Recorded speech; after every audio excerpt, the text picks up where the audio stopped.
Estómago rota de izquierda a derecha, siendo las estructuras del lado izquierdo anteriores y la del lado derecho posterior. Anatómicamente, el estómago es una estructura bastante condescendiente con nuestro organismo, donde vamos a ver que está en relación con diferentes estructuras y órganos. Para nosotros observar el estómago, debemos retirar lo que es el intestino y sus mesos, porque el estómago está más por encima. Inclusive aquí vemos el colon y el esternón gastrocólico, que une el estómago al intestino grueso. Entonces, para nosotros ver mejor el estómago, debemos separar el epicón gastrocólico y vamos a observar ahí el estómago. Si ustedes observan, no se puede ver todo el estómago porque está parcialmente cubierto primero por el hígado y segundo por la parrilla costal. Si nosotros bajamos la angulación, vamos a ver recién el estómago. Hemos tenido que resecar parte del hígado para poder ver. El estómago es una continuación de lo que es el esófago. Para hacer una visión más adecuada del estómago, tenemos que ver que está por debajo de la parrilla costal. Para eso tenemos que, para estudiar mejor el estómago, hay que resecarlo o sacarlo de su lugar. Aquí vemos el estómago que tiene su unión esófago-gástrica y tiene su unión gastro-duodenal. Aquí está el cardias y aquí está el píloro.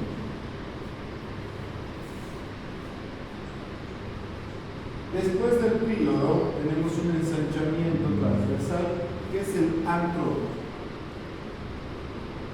Después tenemos acá más grande la curvatura mayor y por dentro tenemos la curvatura menor. Aquí vemos lo que sobresale, le denominamos fundus gástrico. Fundus gástrico.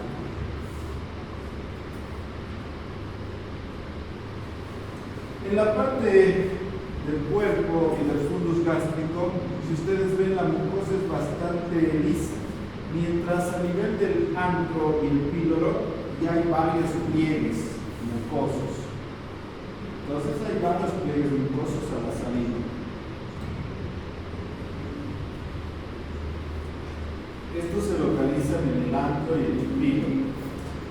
La unión entre el esófago y el estómago, la unión esófago-gástrica, se llama cardias, porque está cerca del corazón, por eso le llamamos cardias. Es una válvula, un esfínter málico. A diferencia del esfínter pilórico, es un esfínter más fuerte, agarra más duro, y cierra la comunicación entre el estómago y la primera porción del duodeno.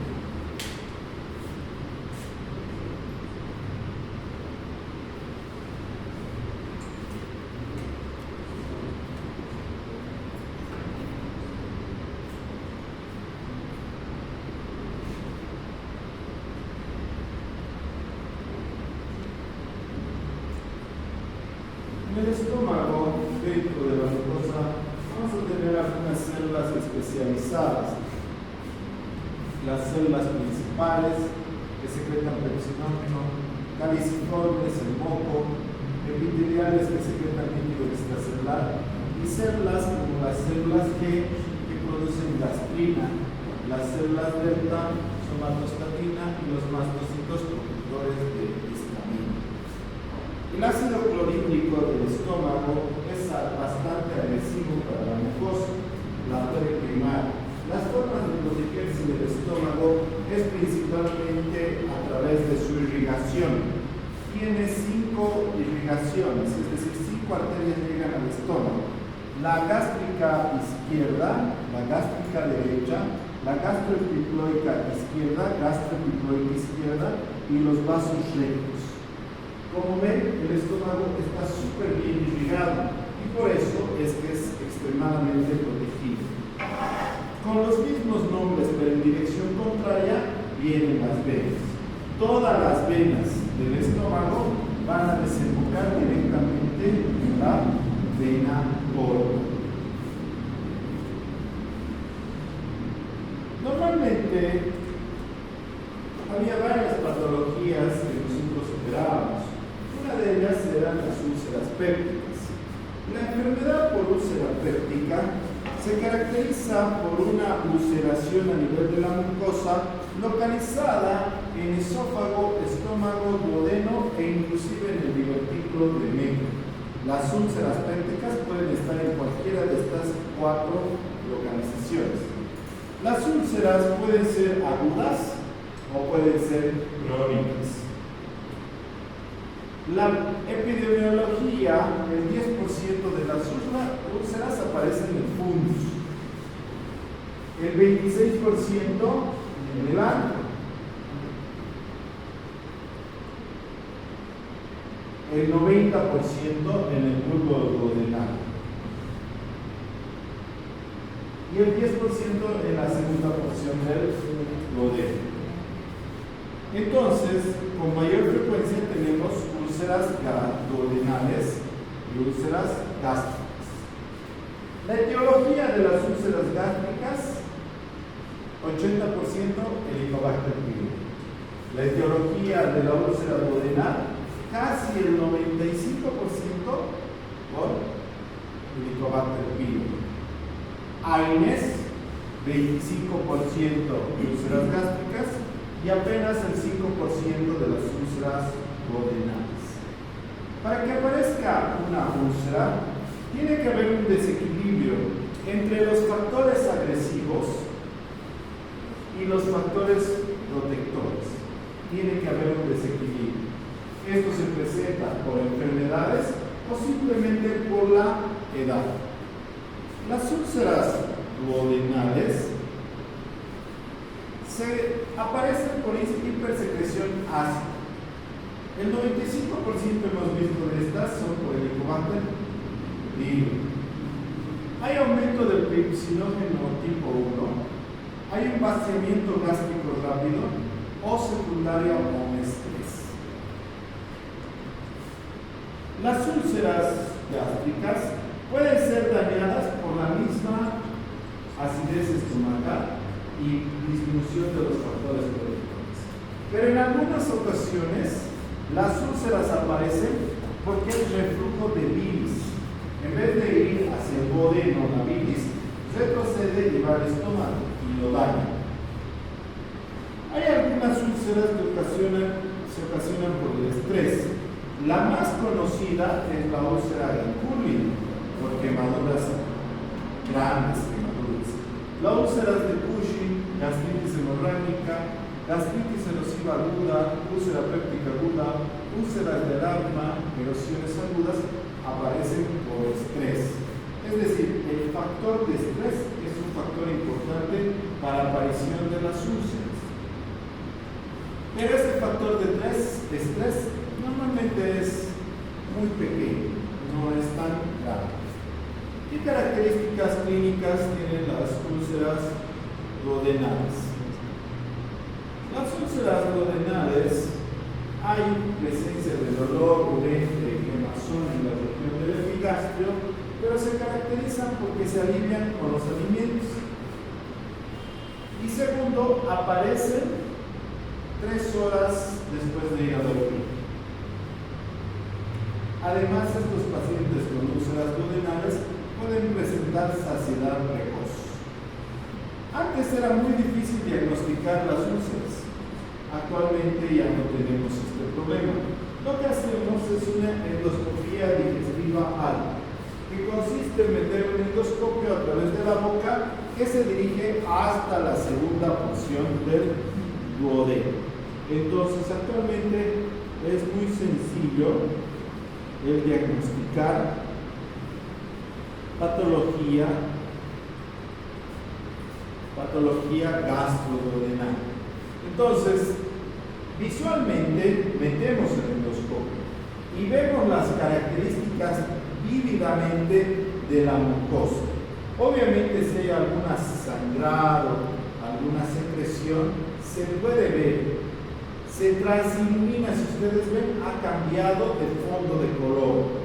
Puedes cambiar la luz y eso va a resaltar algunas estructuras o algún daño que podría tener el paciente que estaríamos pasando desapercibido.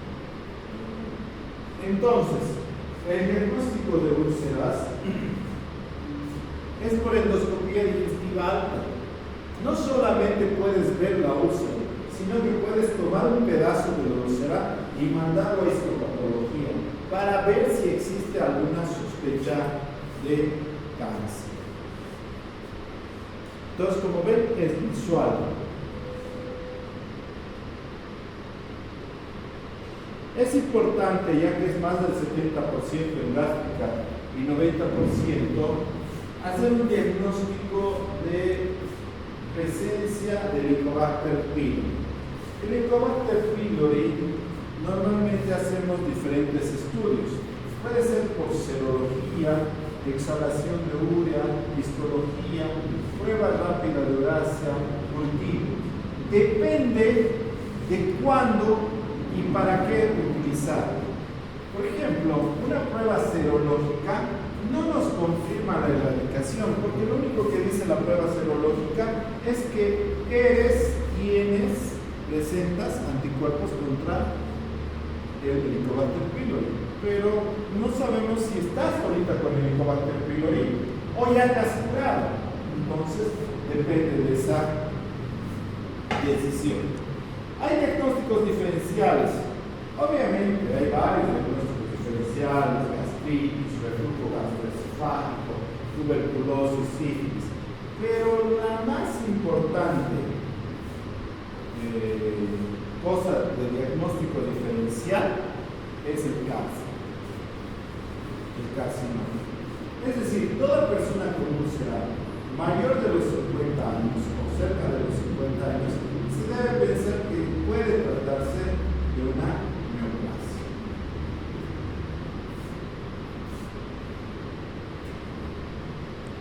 Lo bueno, que actualmente la primera fase del tratamiento de las úlceras donde aparezcan es médico.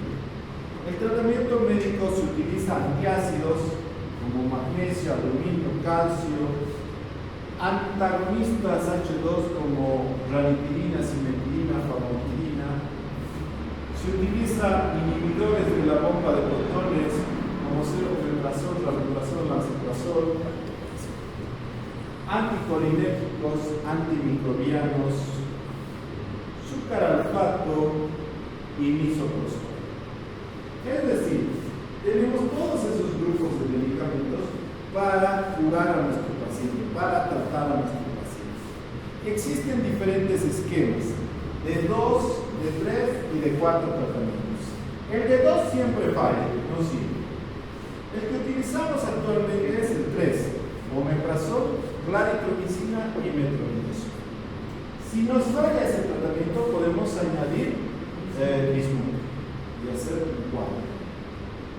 El paciente tolera muy mal el tratamiento, ya que al tomar píldoras aumenta su sensación de acidez, pero con el tiempo va a cambiar esta sintomatología y va a empezar a mejorar el paciente. ¿Cuándo operamos? Cuando hay mucha hemorragia, cuando se perfora, cuando se obstruye, cuando fallan todos los tratamientos, recién operamos. En el estómago, las úlceras son de las mismas características, pero el dolor aumenta con los alimentos. El dolor de la úlcera gástrica es discretamente más intenso que la úlcera duodenal. La forma de diagnóstico es exactamente el mismo, endoscópico. El tratamiento médico es exactamente el mismo y se opera en las mismas circunstancias, es decir, fracaso del control de la hemorragia, repercusión hemodinámica grave que no se controla conservadoramente, necesidad de más de 6 concentrados de hematíes en 24 horas, a partir de la tercera recidiva hemorrágica. Coágulo de nuevo sangre, coágulo de nuevo sangre. Lamentablemente, para las técnicas de úlceras gástricas, normalmente hacemos resecciones gástricas, sobre todo resecciones gástricas parciales. También antiguamente hacíamos vagotomías que hemos visto en técnica quirúrgica, vagotomía troncular, supraselectiva, selectiva. Las anastomosis de las gastrectomías ya hemos visto. Depende de dónde hacemos las gastrectomías. Si hacemos una antrectomía, hacemos gastrodunenoanastomosis bilrotundo, gastroyeyunoanastomosis bilrotoso. Actualmente hacemos gastroyeyunoanastomosis eniverroso. ¿Qué complicaciones puede haber después de la cirugía?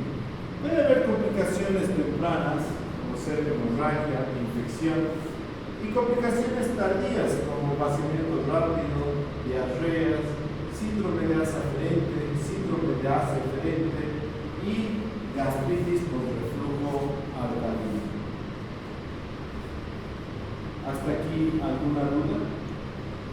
¿Cuáles son los síndromes de asa? ¿Qué? ¿Cuáles son los síndromes de asa? ¿Qué son los síndromes de asa? Asa aferente y eferente. Es que cuando dejas una asa muy larga, es decir, cortas el intestino y lo dejas un boquete muy ancho, se acumula ahí comida y no se digiere, se secuestra ahí, entonces empieza a podrir, el paciente tiene náuseas, distensión abdominal, gases, fiebre, eso es. Gracias. Los tumores gástricos son otra patología común. Los más comunes son los tumores benignos.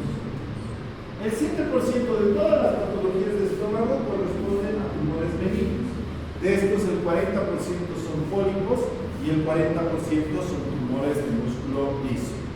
Dentro de los pólipos hay diferentes pólipos hiperplásicos, adenomatosos, fibrinoides, incluso existe la poliposis familiar, en la cual tiene un montón de pólipos dentro de la vía digestiva. Esto ya es un problema, esta poliposis hereditaria familiar. Uno de ellos va a ser neoplasia. Es un problema, pero es congénito. Normalmente los pólipos los hallamos por casualidad, porque no dan síntomas. El tratamiento no necesita. Solamente hacemos control o resecciones endoscópicas. Cuando se trata de leiomiomas o tumores intramurales, ya depende de su tamaño y de su localización. El 25% se localiza en el antro y el 40% en el cuerpo. Si está en el cuerpo del estómago, puede crecer mucho antes de que moleste. Pero si está en el antro y cerca del píloro, crece y a veces tapa la salida. En esos casos sí tenemos que operar. Si no, los tumores como leiomiomas son totalmente asintomáticos, no dan ninguna molestia. Y en el tratamiento, lo único que hacemos es verificar que no sea maligno. Si es benigno, observamos, no pasa nada. Otra cosa sería cuando el paciente tiene carcinoma gástrico. El adenocarcinoma es el más común, más de todo el 95% de los casos. El cáncer gástrico ocupa el segundo lugar de los cánceres con una incidencia entre los 50 y 70 años. Pero hay un grave problema, que la sobrevida de los pacientes a 5 a 15 años es baja.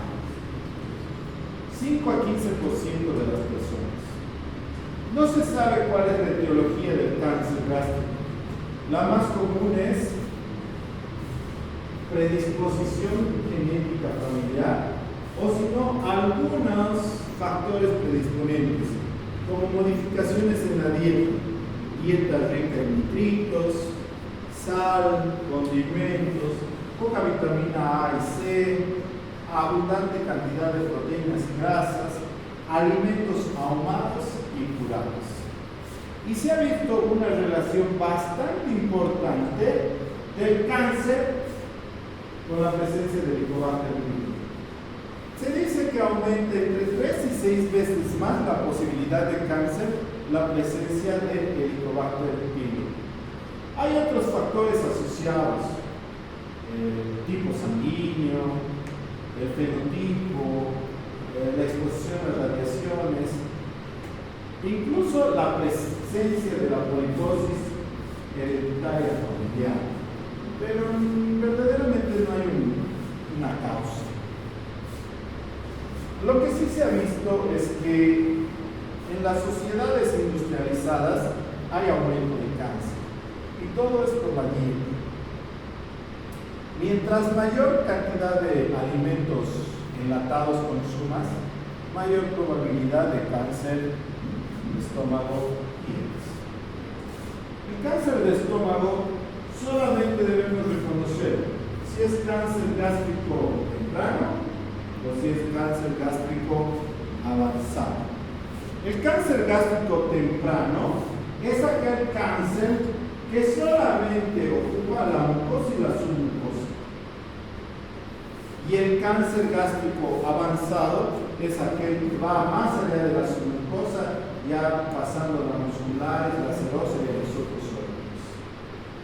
El cáncer gástrico temprano se utiliza la clasificación de Murakami para evaluar, que tiene desde el tipo 1 hasta el tipo 3, polipoide, elevado, plano, deprimido y excavado. Cuando nosotros vemos por endoscopía, dice que es un carcinoma temprano. ¿Dónde? Aquí. Si ustedes ven, es una mucosa hasta casi normal, de tipo temprano, 1A. Pero si, obviamente, si es así, ya se ve un poco más, ¿no? Pero igual pareciera normal. Si fuera más pequeñito no me llamaría la atención. En el cáncer gástrico temprano, a veces la lesión no se ve y se tiene que pigmentar con pigmentos especiales para recién ver la lesión. Estos cánceres gástricos tempranos son los que tienen posibilidad curativa.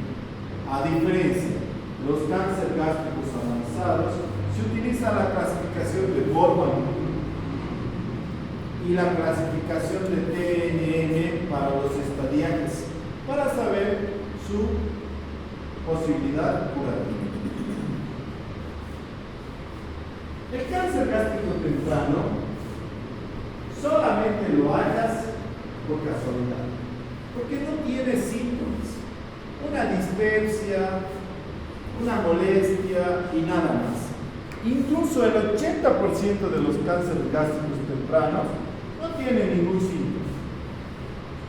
Lamentablemente, si el cáncer gástrico tiene síntomas como ser náuseas, vómitos, caquexia, alteraciones digestivas, disminución del peso, presencia de sangre oculteneses, estamos hablando de cáncer gástrico avanzado. Este cáncer gástrico avanzado ya tiene una posibilidad remota curativa. Peor si está asociada a signos de inoperabilidad, como el ganglio de Virchow, asitis, hígado nodular, signos de la hermana María José, anaquel de Brunberg, tumor de Brunberg. Peor si está asociado a eso. El cáncer gástrico avanzado, lamentablemente ya no tiene una opción quirúrgica curativa. Lo más probable es que entremos después de la cirugía a realizar quimioterapia y radioterapia. A pesar de esto, no se puede controlar el cáncer gástrico avanzado. El cáncer gástrico avanzado necesita una cirugía radical, que en la mayoría de los casos solamente es paliativa. Lamentablemente, al resecar el estómago, lo que vamos a ocasionar es una falla en la digestión y alimentación del paciente. Diferentes técnicas hemos usado para reemplazar el estómago. Ninguna de ellas sí. Llega comida a esa asa y empieza a vomitar el paciente. Entonces es muy difícil. Es por eso que existe un dicho: al cáncer gástrico hay que buscarlo, no hay que esperarlo. Es decir, tenemos que hacer una búsqueda activa. Si encontramos en fase temprana, sí tenemos alternativa curativa. Si no, normalmente ya es para ti. Si una persona no tiene síntomas, ¿cómo vamos a descubrir? Por ejemplo, ¿cómo hacen en Japón, que comen esos, les gusta el pescado con sal, ahumado, esas cosas? Tienen una incidencia extremadamente alta de neoplasias, de cáncer. Entonces lo que hacen ellos es estacionar un camión de endoscopía en una fábrica o en una universidad, y entonces todo lo que sale le hacen endoscopía. No te obligan, te hacen, y si encuentran cáncer gástrico temprano. Pero no es que de 1 millón van a encontrar uno y van a gastar 10 millones. Desde 10 millones por uno. Entonces no es sostenible para nosotros, para otros países. Ya si tiene, ya te he dicho, síntomas, ya si le haces así a las... Es que puede salir aumentado, pero ¿dónde es el cáncer? ¿En el páncreas? ¿En la próstata? Específicos no hay. Específico para un órgano no hay. ¿Ya? Bueno, chicos, yo sé que es viernes, han dado muchos exámenes, así que rápidamente